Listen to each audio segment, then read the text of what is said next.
मोहम्मद साहब, आज आप देखते हो मुसलमान कितनी मांस खाते हैं, लेकिन दीन ईमान इस्लाम के संस्थापक पैगंबर मोहम्मद साहब का जीवन चरित्र जब देखा जाता तो आश्चर्य होता। वो जीवन भर मांस कभी नहीं खाए। जौ की रोटी और खजूर, मक्का मदीना में खजूर बहुत, पानी कम बरसता। कम पानी वाली फसलें जैसे जौ है, बाजरा है, खजूर है, कद्दू, कोहड़ा, लौकी, ऐसे सब्जी, नमक डाल लिया, उबाल लिया। जौ की रोटी, कद्दू कोहड़ा की सब्जी उबाल कर उस महात्मा ने, फकीर ने, पैगंबर में हीरा नाम की गुफा में बैठ करके साधना किया। बकरी चराते, जैसे भगवान श्री कृष्ण गाय चराने जाते थे, मोहम्मद साहब बकरी चराने जाते थे, हीरा नाम की गुफा में बैठ जाते। बकरी चर रही और उसी गुफा में बैठ करके ध्यान मग्न हो जाते थे। होनहार वीरवान के हो चीकने पात। एक दिन उनको लगा कि जैसे कोई सामने खड़ा है गुफा में। एक फरिश्ता प्रकट होता और कहता है, मोहम्मद, तुमको पता नहीं है, तुम्हारी 40 वर्ष उम्र हो चुकी, तुम 41वें वर्ष में प्रवेश कर गए हो और अभी तक तुम नहीं जान पाए तुमको भगवान ने पैगंबर बनाकर भेजा है। तुम दुनिया को ज्ञान पढ़ाओगे क्योंकि संसार भटक गया, और जाकर लोगों को बताओ आल इलाही कि अल्लाह एक है, भगवान एक है, पूजनी वही है। मोहम्मद साहब पर पहला ज्ञान आया कि इन दुनिया वालों को बताओ कि आदरणीय पूजनी केवल भगवान है, परमात्मा है। बाकी जो चीजें हैं जैसे लाव लश्कर है, प्रधानमंत्री हैं, लेकिन दरोगा हैं, पुलिस हैं, कलेक्टर हैं, कप्तान हैं, जज हैं, बैरिस्टर हैं। अब दिल्ली से लेकर इटावा तक कितना बड़ा मजमा है, लेकिन प्रधानमंत्री तो प्रधानमंत्री है। ये देवी देवता, स्वर्ग, बैकुंठ, सब कुछ। कहा, मोहम्मद, इनको बताओ भाई ये पत्थर क्यों पूछते हो। गलत उन्होंने नहीं कहा। यानी वहां लोग पत्थर, जैसे भारत में आज पत्थर, ऐसे मक्का में भी लोग पत्थर की ही पूजा, उसको उनके यहाँ बुत परस्ती कहा। मोहम्मद साहब ने कहा, भाई इसमें क्या मिलेगा, पत्थर से ज्ञान मिलेगा। पत्थर के सामने खड़े होकर कहो हमको अंग्रेजी पढ़ाओ, काका गगा पढ़ाओ, पत्थर बोलेगा। पत्थर में न देखने के लिए आंख है, न सुनने के लिए कान है, न बोलने के लिए जुबान है। पत्थर के सामने दिन भर रो, कुछ आप दया आएगी उसको। लेकिन किसी मास्टर के सामने, गुरु के सामने, आदमी के सामने रो दोगे तो हो सकता है उसके अंदर दया आ जाए, 2-4 हजार आपको दे दे दान में कि ले जाओ, आप गरीबी में बीमार हो, दवा कर लेना। पत्थर क्या देगा। इसलिए मोहम्मद साहब कह रहे हैं, भाई आप भगवान, परमात्मा, परमेश्वर और नबी पैगंबर जो उनके पैगंबर बनकर आते हैं, जो भगवान के बारे में जान रहे हैं, उनका संदेश, और मैं उनका पैगंबर संदेश लेकर आया हूं। मैं आपको उनका संदेश सुना रहा हूं, मैं आपको उनको दिखा सकता हूं, मिला सकता हूं मैंने। अब देखो, पहला विरोध गांव में शुरू हो गया। अभी तक तो बकरी चराते थे, तब तक पैगंबर बन गए रातों रात। अब चूंकि घटना झटके में हुई थी, 40 साल बीत गया और आज उनको हीरा नाम की गुफा में फरिश्ते आए, जिब्राइल, और उन्हें जैसे देवदूत कहा जाता है। और मोहम्मद साहब से कहा, भाई भगवान ने, खुदा ने, और ये मोहम्मद आप जबान से बोलो। मोहम्मद साहब ने कहा, मैं तो अनपढ़ आदमी हूं, मैं बोलना उलना भाषण वोषण नहीं जानता। बताया जाता है कि उनकी जुबान को पकड़ फरिश्ते ने जोर से खींचा, ऐसे जबान पकड़ कर खींचा। कहा, तुमको सब पढ़ा देगा खुदा भगवान, आप केवल शुरू करो बोलना। ऐसे जबान खींच करके तब तक बोलना शुरू कर दिया। मोहम्मद साहब बोलना शुरू कर दिए। अब गांव वाले देखकर आश्चर्य में पड़ गए, और जब उन्होंने कहा कि भाई बुत परस्ती बंद करो। दूसरा, शराब का पीने, यानी शराब भी पीते थे लोग, ये सब मुसलमानों की किताबों में, किसी मुसलमान से पूछना आप, ऐ मुसलमानों शराब का पीना छोड़ दो, रूहों पर रहम करो। रहम माने दया, रूह माने जीव यानी आत्मा। इन लोग पशु पक्षी भी मारते। पहला पैगाम यही आ रहा है, मुसल्लम ईमान रहमान, मुसलमान अपने ईमान को दुरुस्त करो। ईमान माने सत्य, रहम माने दया, अहिंसा सत्य हिंसा। जैसे भारतीय ग्रंथों में मिलेगा सत्य हिंसा, उसी को मुसलमानों के यहाँ रहम और ईमान कहा गया। केवल भाषा का अंतर है, पैगाम वही है, केवल भाषा। वो लोग हिंदी संस्कृत तो जानते नहीं थे। मक्का मदीना में रहने वाले लोग अपनी भाषा अरबी बोलते थे। अब उसी भाषा में पढ़ाया जाएगा तब न जनता पढ़ेगी। अब आपके बीच में हम अंग्रेजी बोलने लगे तो आप उठकर चले जाओगे क्या? बात वही है, लेकिन अंग्रेजी बोलेंगे तो आपकी समझे में नहीं आएगा। आपको भाई जो हिंदी, वो भी सरल हिंदी कुछ समझ जाओ आप। तो देखो गांव वालों ने विरोध, पहले तो कहा नहीं नहीं मान, ये सब अपना जंजाल वंजाल बटोर कर रखो, ये भाषण वसण बंद करो। वैसे पहले तो लोग उनको बहुत मानते थे, लेकिन बाद में कहा भाई ये देखो भाषण वसण बंद करो, ये सब हम लोग को मत सुनाया करो। हम लोग जिस धर्म पर चल रहे उसी पर चलेंगे, आपकी मानने वानने वाले आपके कहने से सब हम छोड़ देंगे। उनके घर वाले, परिवार वाले, उनके खानदान वाले, वंश के लोग, कुरैशी उनका खानदान था, कुरैशी खानदान के लोगों ने ही विरोध शुरू कर दिया। अंत में बताया जाता कि एक दिन उनको मारने का, देखो इतनी दुश्मनी बढ़ गई, मारने का इंतजाम बना लिया गांव वालों ने। उनके गांव वाले जो मोहम्मद साहब को इतना मानते थे, आज उनके गांव वालों ने मारने की व्यवस्था कर लिया। लेकिन भगवान की खुदा की आवाज आई, जल्दी आप मदीना चले जाओ। मक्का से मदीना थोड़ा दूर, रात में निकल कर वो मदीना चले गए। मदीना में रहकर काम किया है, अपना गांव तो छोड़ दिया। बाद में मक्का पर भी कब्जा कर लिया था उन लोगों ने। बाद में तो मुसलमानों का कब्जा देखो कहाँ कहाँ, भारत पर तक चले आए। लेकिन अभी शुरुआत हो रही, मक्का गांव में ही विरोध हो रहा। जिस मुसलमानों का भारत में कब्जा हुआ, 700 बरस भारत में राज किए, उन मुसलमानों के पैगंबर नबी का उनके गांव में विरोध हो रहा। विरोध होता है, भगवान के इनका विरोध नहीं हुआ। मथुरा छोड़ करके देखो, उनको द्वारिका जाना पड़ा, छोड़ दिए मथुरा। मथुरा छोड़कर द्वारिका, सगे मामा कंस से ही दुश्मनी हो गई। खैर कंस को तो उन्होंने बाद में मार दिया, लेकिन कंस के रिश्तेदार, उनके दोस्त मित्र सब तो मरे नहीं थे, सब दुश्मन में आ गए। हमारे महाराज को इन्होंने मारा, इस लड़के ने, इस ग्वाले ने हमारे महाराज का वध किया है, तो लोग बराबर उनसे दुश्मनी करने लगे। मगध यानी बिहार के राजा जरासंध है, जिनकी राजकुमारी कंस से ब्याही थी, वो भी विरोध में खड़े हो गए। बार बार आक्रमण, मथुरा के लोग भी मिल गए, मगध की फौजें भी आ गई। भगवान कृष्ण को मथुरा छोड़ करके द्वारिका जाना पड़ा। ये संसार का नियम है। ईसा मसीह को सीधे सूली पर चढ़ा दिया। पढ़ते इतिहास में, सबका इतिहास पढ़ो, दीपक तले अंधेरा होता। सबकी बात तो छोड़ो, अपने गुरु महाराज का ही देखो, खेतौरा देखो आप।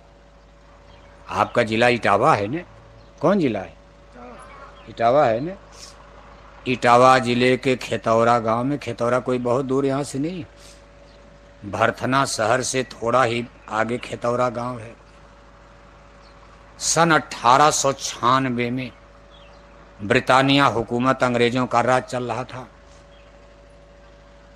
1 जनवरी 1896, इन 1896 अभी लग रहा है नया साल।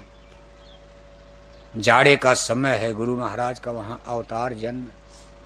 अब संतों का जन्म तो नहीं माना जाता, अवतार कहा जाता है। अवतार माने जैसे कुएं में कोई गिरा है, एक आदमी गिरा है, डूब के मर जाएगा, तैरना नहीं जानता। दूसरा आदमी कुएं में घुस गया, उस तैरना जानता, निकालने के लिए गया है। हम लोग तो जन्म मरण में मरे जा रहे, गिरे हैं।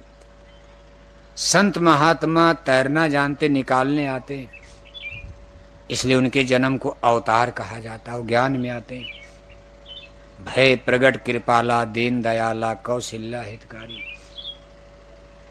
गुरु महाराज का देखो खेतौरा गांव में, और जिस खेतौरा गांव में गुरु जी का जन्म हुआ उसमें एक ही जाति के लोग रहते। क्यों बाबूशाह सो गए का? ऐसा बताया जाता है भाई, हम तो पूरा घर घर अभी नहीं घूमे खेतौरा का। मंदिर पर तो साल में 2-4 बार जाते हैं, लेकिन खेतौरा गांव में जाने में डर लगता है, क्योंकि एक बार हमारे गुरु महाराज के काफिले पर ही पत्थरबाजी कर दिया, लाठी चला दिया गांव वालों ने। तो उसको हम लोगों ने बुरा नहीं माना, भाई ये सबके साथ होता आया। दीपक तले अंधेरा होता है। गुरु महाराज सारा हिंदुस्तान घूम आए, लेकिन कोई चू नहीं बोल पाया। खतरनाक से खतरनाक लीगल उड़ीसा, पंजाब, जालंधर, लुधियाना, दिल्ली, पूरब में देखो आजमगढ़, बलिया, कितने खतरनाक जिले हैं। लेकिन हर जगह उनका स्वागत हुआ, जनता ने फूल माला चढ़ाया। लेकिन गुरु महाराज काफिला लेकर जब खेतौरा गांव में घुसे तो गांव वालों ने कंकड़ पत्थर मारना शुरू कर दिया। हम लोगों ने कहा चलो कहानी सत्य हो गई कि भगवान किरण को मथुरा से भगाया, मोहम्मद साहब को अपने गांव मक्का से भगाया, ईसा मसीह को सूली पर चढ़ाया, और गुरु महाराज को खेतौरा वालों ने अपने गांव में कंकड़ पत्थर मारा। खैर उस दिन बहुत बड़ी घटना हो जाती। गुरु महाराज ने मना कर दिया, बंदूकें बहुत थी, अगर गोली लोग पोजीशन में आ गए थे, अगर गोलियां चल जाती तो बहुत बड़ा नुकसान होता। गुरु महाराज के साथ भी तमाम बंदूक वाले थे। वो गुरु महाराज जिनकी आप फोटो देख रहे हो, नए गुरु महाराज नहीं, पूरा हमारे गुरु महाराज जिनका यहाँ जन्म हुआ।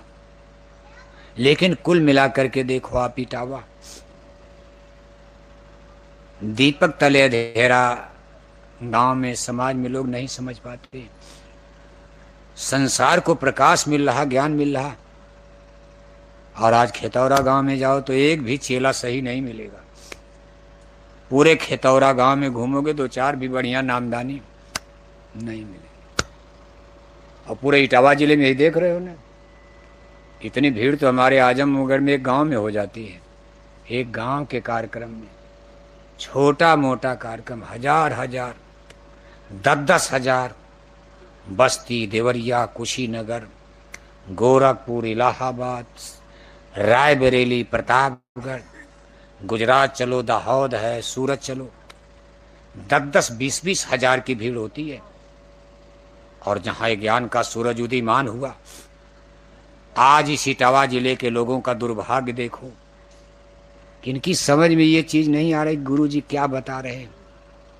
वैसे ये भी है कि इटावा जिले के लोग ज्यादा शाकाहारी हैं, ये ब्रज प्रदेश माना जाता। अब नई पीढ़ी में तो आपको राजनीति ने बिगाड़ी डाला, राजनीति ने ही बिगाड़ दिया। शराब पीना, ये करना, वो करना। जब तक राजनीति का चस्का नहीं था, आप शाकाहारी ज्यादा लोग दूध दही गाय भैंस पालते थे, दूध दही खाते थे, दंगल कुश्ती लड़ते थे।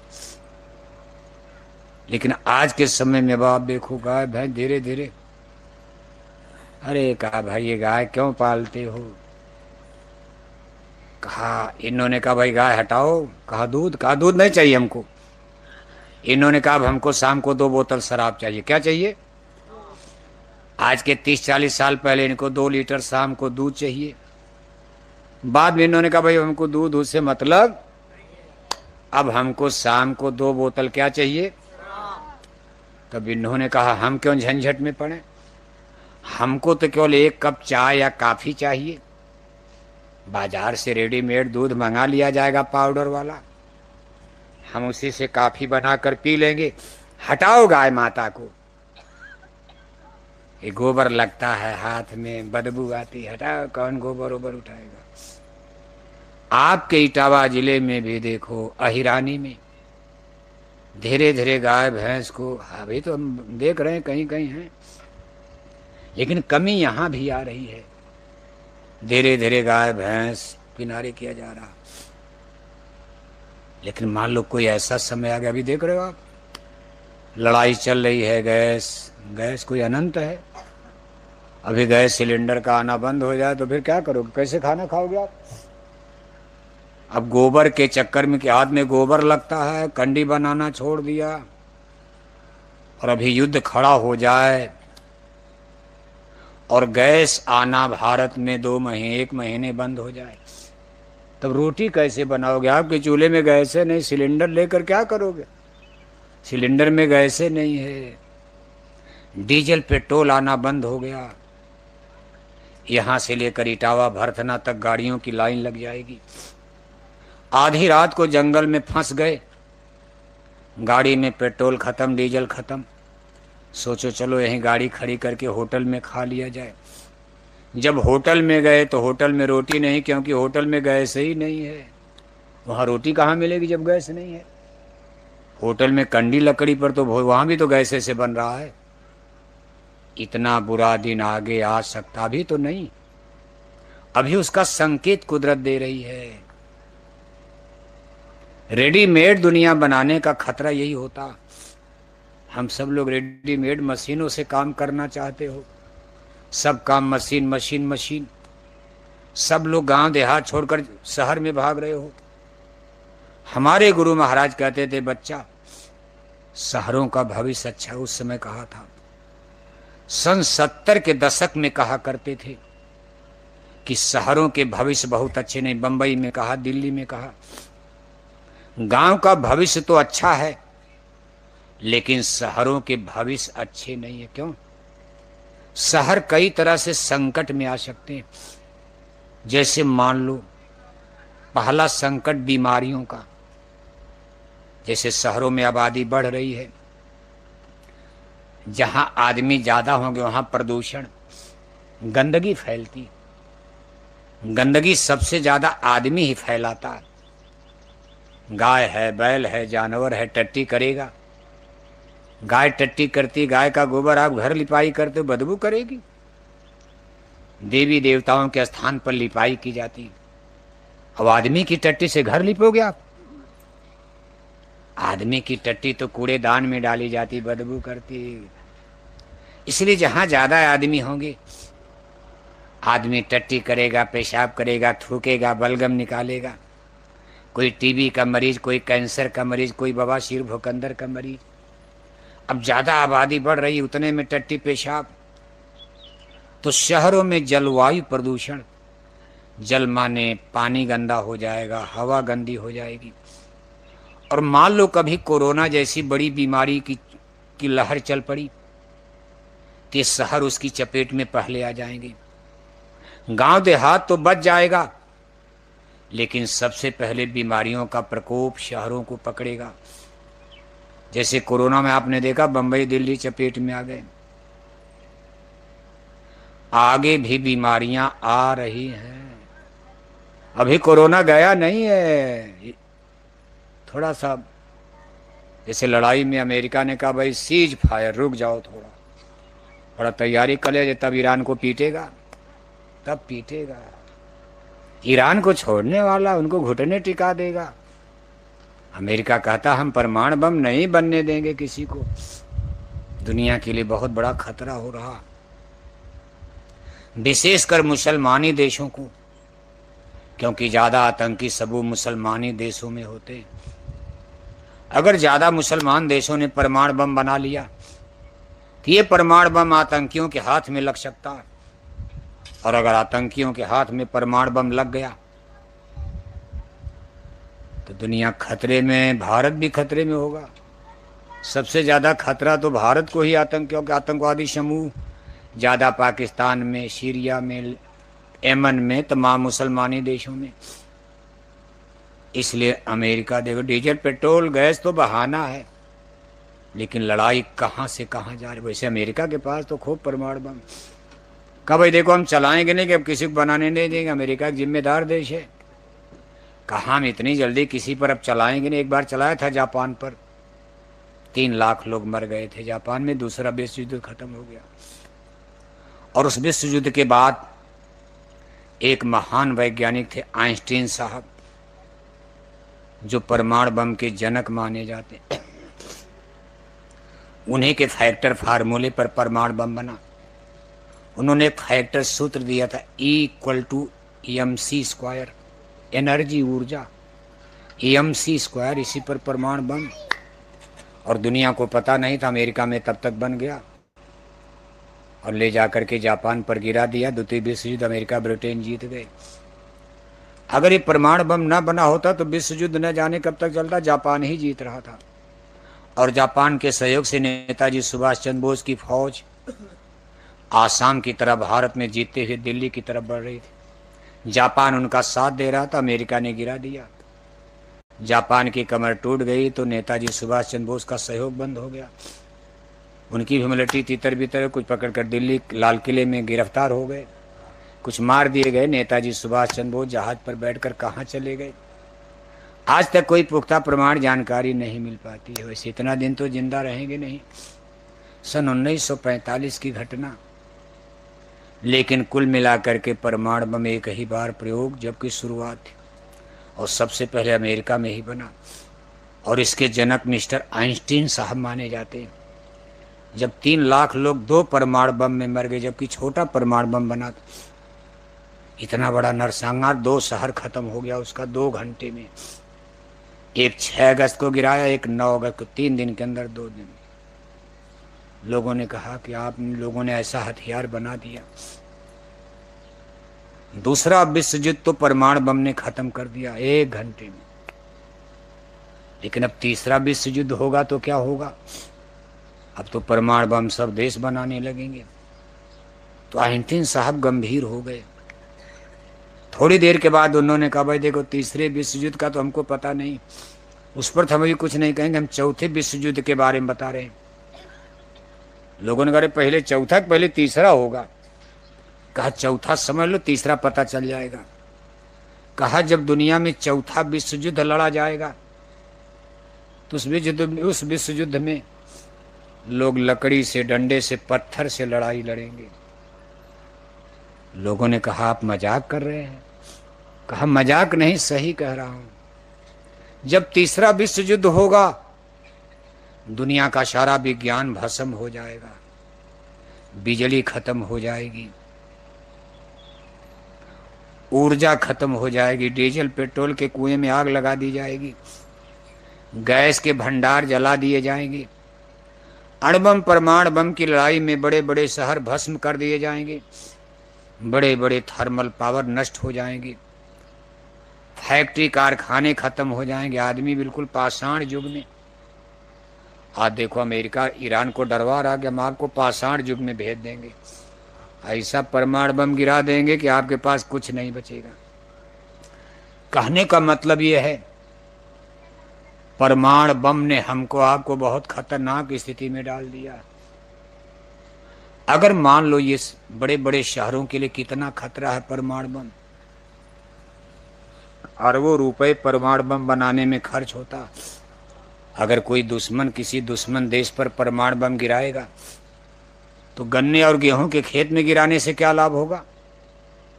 मान लो 1000 टन गेहूं जलकर भस्म हो गया, क्या फर्क पड़ता।